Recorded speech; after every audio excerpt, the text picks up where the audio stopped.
Hello everyone. I figured I would do a video today on changing some spark plugs and some wires. I'm not sure if too many people know how to do this actually. So I'm going to demonstrate how to do it on a van. Anyway, here is this thing right here is called the dog house.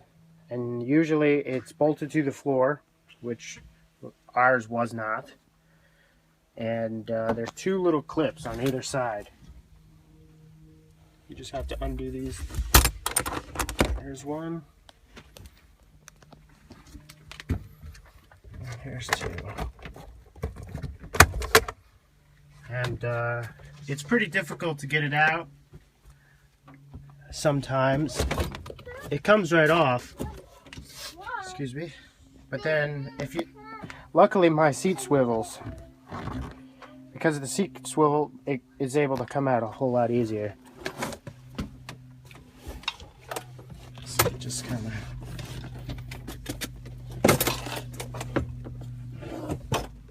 See, I did this one-handed, so it's not too difficult. Yeah. And just put it back. So we're exposing our engine. Sorry for the shaky video. And it's pretty easy from this point because you can see the plugs and the plug wires. The new Holly we just got.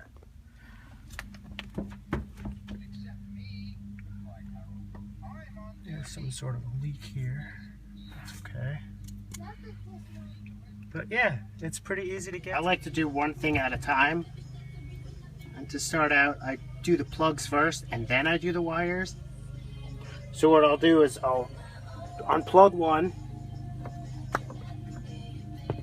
pull the spark plug out, put this back on, and then it just keeps everything organized. Because you never want to pull all of the spark plug wires off all at once, because trying to figure out where they go in a specific order is very important. So that's just the easiest way to do it for me.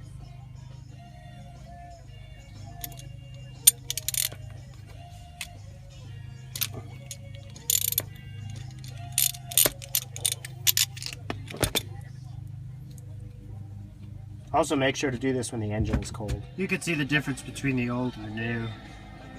Just overall better just to have new plugs in there. Turns out that the front two on the passenger side and the front one on the driver's side have to be done from under the hood. It's just too cramped to get any tools down there.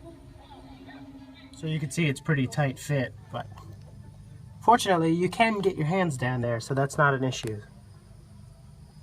You could see on the exhaust manifold where I put some JB Weld on there, but I realized that it might burn off. But I did find a product at Advanced Auto Stores that have a higher temperature rating, so when this burns off, I will put that on there. I'd like to mention something that if you don't have a universal joint, which is the thing in the center here, I highly suggest that you get one. This is a 1/4 inch drive, but you could use a 3/8. If I didn't have this, I almost couldn't get the last spark plug on the driver's side out because it was too tight. With this, I'm able to get some serious cool bends and still able to get the spark plug out. So I definitely suggest in any toolkit you have one of these. You can see how the angle really helps.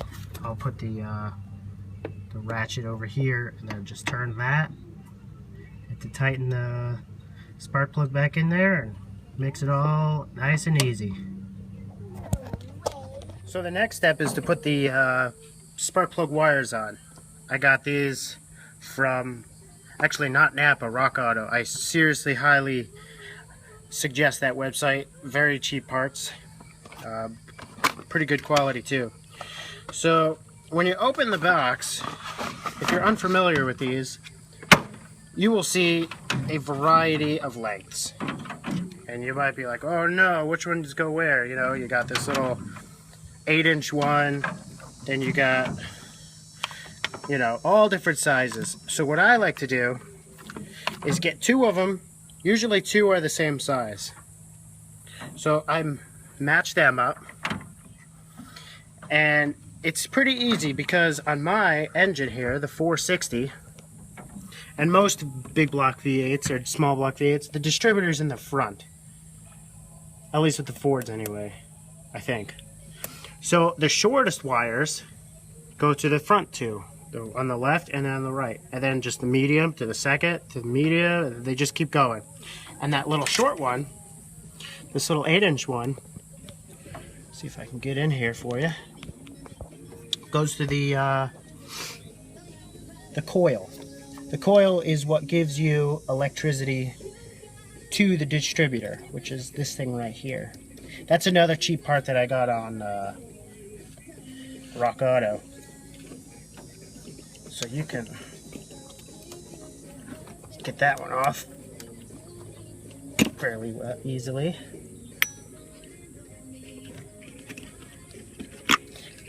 And the worst case scenario, you just take one off at a time and you can match up the size. And you know, since it's the shortest one, you know that's where that one goes. So I'll do that and show you what it looks like with some new shiny wires. So they go on fairly quick. It's pretty easy that I can walk around to the inside and see the back too. But that makes it really easy. The plug wires are a little long, but they will work. You know, you can see how there's a couple twists here and there, but yeah, they'll work just fine. You may ask yourself, which end goes on the spark plug and which one goes on the distributor cap?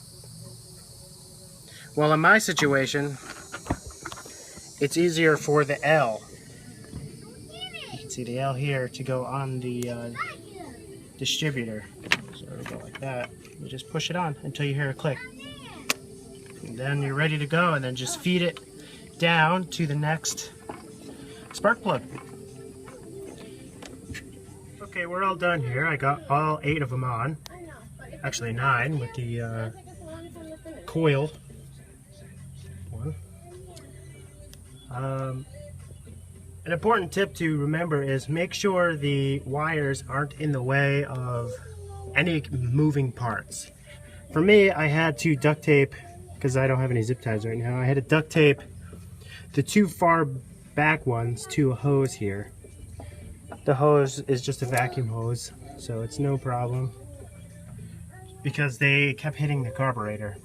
So just remember to check that no wires are hitting anything that are moving. That'll save you a lot of time in the long run. So you could either throw the wires away, but I like to keep them, and I'll keep them for a spare because the wires weren't actually too bad. They're pretty rubbery still. So just in case for some reason one breaks, or you always have extras. Okay, this is the first start with the new plugs. Oop.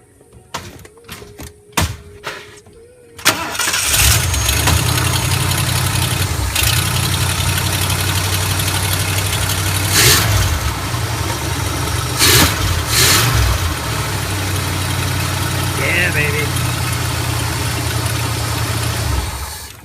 Well, thanks for watching. I hope some of my information helps. Enjoy, and we'll see you on our next update. Wanderlust Tribe out.